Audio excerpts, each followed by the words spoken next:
Salut tout le monde, bienvenue une fois de plus sur ma chaîne YouTube. Mon nom est Fabrice Dago.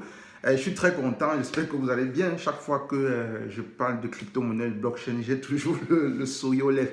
Ok, sois un peu plus sérieux. Aujourd'hui, je vais parler du DAO parce que c'est quelque chose qui a de plus en plus une tendance, un peu comme les NFT. Et DAO, c'est Decentralized Automatic Organization, un peu comme une organisation automatique décentralisée.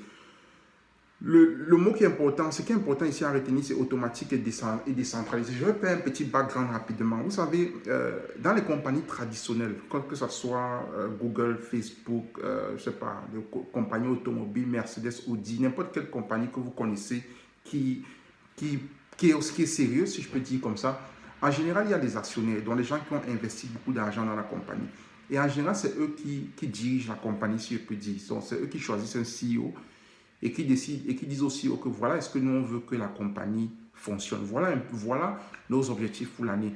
Et maintenant, rassure-toi, fais tout et tout pour pouvoir respecter cela et que les employés que tu vas engager puissent pouvoir nous mener dans la direction et avoir ces résultats à la fin de l'année. Donc, en général, voilà comment une organisation fonctionne, une compagnie. Mais vous voyez ici qu'il y a un boss, donc il y a un directeur, il y a un bureau exécutif qui contrôle, qui décide, qui donne la direction. C'est ce qu'on appelle la centralisation. Mais quand on parle de DAO, c'est la décentralisation. Donc c'est toujours une compagnie, une organisation, une association, un groupe de personnes qui se mettent autour d'un projet pour qu'un projet avance. Ça peut même être une compagnie. Mais ici, c'est décentralisé. Donc, ça veut dire qu'il n'y a pas un boss, il n'y a pas un CEO, il n'y a pas des actionnaires qui s'asseyent sur leur fauteuil et qui disent allez dans cette direction et qui payent des employés. Non, ça ne fonctionne pas comme ça. C'est pour ça que j'aime un peu comment est-ce que ça fonctionne dans une DAO. Dans une DAO, c'est que on peut avoir une personne ou un groupe de personnes qui initie le projet. Mais ce ne sont pas les boss. Ce sont juste des initiateurs de projets. Donc, ça veut dire qu'ils ont une idée, ils décident de partager à la communauté et la communauté embrasse cette idée et on va dans la même direction. Je prends un exemple pour que ça soit plus explicite.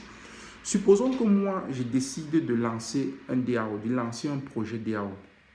Exemple, je dis que bon, je veux faire une levée de fonds pour pouvoir investir dans mon village en Afrique. Je veux que cet argent, qu'on puisse construire les routes, les hôpitaux, les écoles. C'est un exemple. Donc, vous voyez que dans un DAO, il faut un objectif clair. L'objectif clair de mon exemple, c'est que c'est une levée de fonds qui va permettre de construire les routes, les hôpitaux, les écoles. Ça va pouvoir développer de manière économique mon village, ou bien mon village à l'ouest, qui n'est pas juste mon village, qui est le village de beaucoup de personnes. Alors, ici, vous voyez que je suis l'initiateur du projet, mais je ne suis pas le boss. Ce n'est pas moi qui décide comment va se passer les choses. Je vais vous expliquer. Donc, quand j'initie le projet comme ça, je fais ce qu'on appelle le statut. Donc, je peux écrire mon règlement. Je peux dire, par exemple, que bon, on va lever telle somme d'argent. On va faire les 3 projets dont je vous ai dit. Quelles sont les conditions pour pouvoir incorporer le DAO? Pour pouvoir être dans le DAO, voici les conditions pour être membre. Voici les conditions qu'il faut respecter. Et maintenant, je peux décider que, bon, maintenant, pour participer au DAO, il faut acheter des tokens. Donc, vous comprenez que pour être membre du DAO, il faut que tu achètes un token. Par exemple, le token peut s'appeler Fabcoin. Donc, c'est le token de gouvernance pour pouvoir être membre de ce DAO. Donc, vous comprenez que, et lorsque tu achètes ce token, tu deviens membre de ce DAO et tu as maintenant le droit de vote. Donc, ça veut dire que s'il faut prendre une décision dans ce DAO, ta voix compte, ta parole pèse. Donc, plus tu achètes des tokens, plus ta voix pèse. Donc, voilà comment tu peux faire, voilà comment on fait pour participer au DAO. Et lorsque maintenant j'ai écrit mon statut, ce statut maintenant, je vais le coder dans la blockchain sous forme de smart contract. Attention, parce que quand je dis que je vais coder, vous pensez qu'il faut être un développeur blockchain pour pouvoir lancer un DAO. Non. Si tu es un développeur blockchain, c'est bien. Si tu sais coder en Python ou bien dans d'autres langages de programmation, c'est une bonne chose, c'est un plus. Mais aujourd'hui, il y a les applications qui permettent de pouvoir, qui le font automatiquement. La seule chose, c'est que tu mets juste ton statut dans ce smart contract. Il y a un guide pour ça. Et maintenant, l'application se charge de faire le reste. Donc, tu n'as pas besoin d'être un développeur blockchain pour pouvoir lancer ton DAO si c'est ce que tu veux. Ça, c'était une parenthèse. Donc, aussitôt que tu as implémenté tes statuts, ton règlement dans le DAO et que tu décides et tu le lances, tout se fait de manière automatique par le smart contract.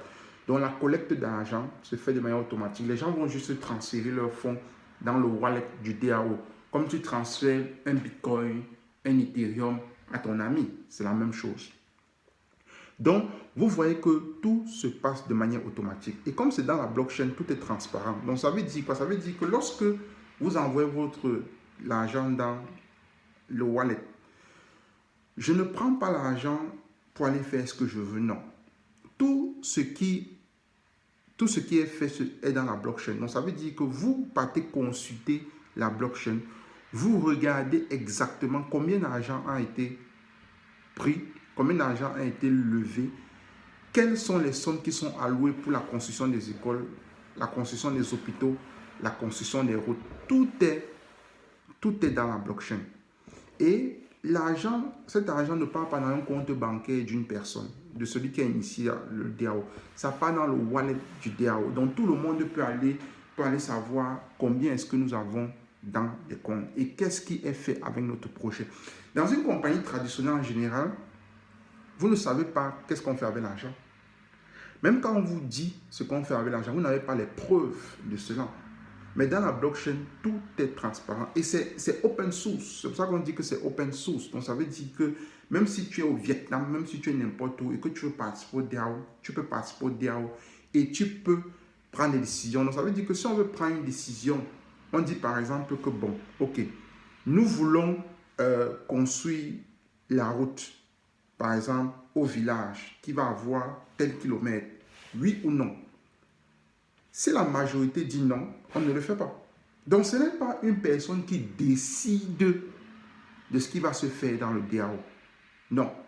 C'est la majorité qui décide. L'initiateur du projet est un guide. Il dit, voilà, il donne des propositions. Ça, c'est le bon mot. Il donne des propositions. Et maintenant, les membres décident par majorité qu'est-ce qu'on fait avec les fonds, par exemple, du DAO. Donc, c'est pour ça que moi, j'aime beaucoup ce concept-là. Et il faut aussi savoir que tout le monde, vous êtes tous égaux dans le DAO.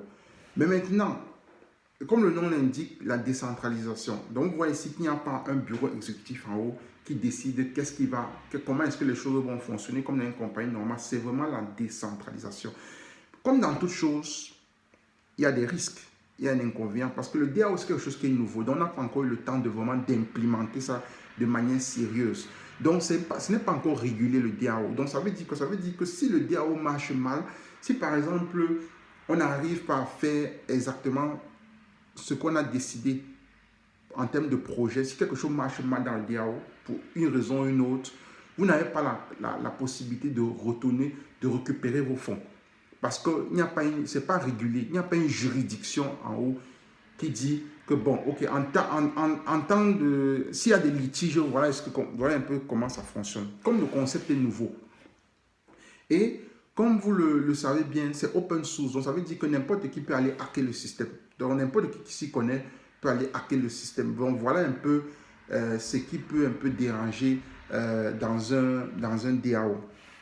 Donc, voilà un peu ce dont je voulais vous parler en termes de DAO pour vous donner juste un overview. Donc, n'oubliez pas de vous abonner à ma chaîne YouTube et n'oubliez pas de cliquer sur la cloche de notification afin de pouvoir recevoir les prochaines vidéos. Sur ce, merci.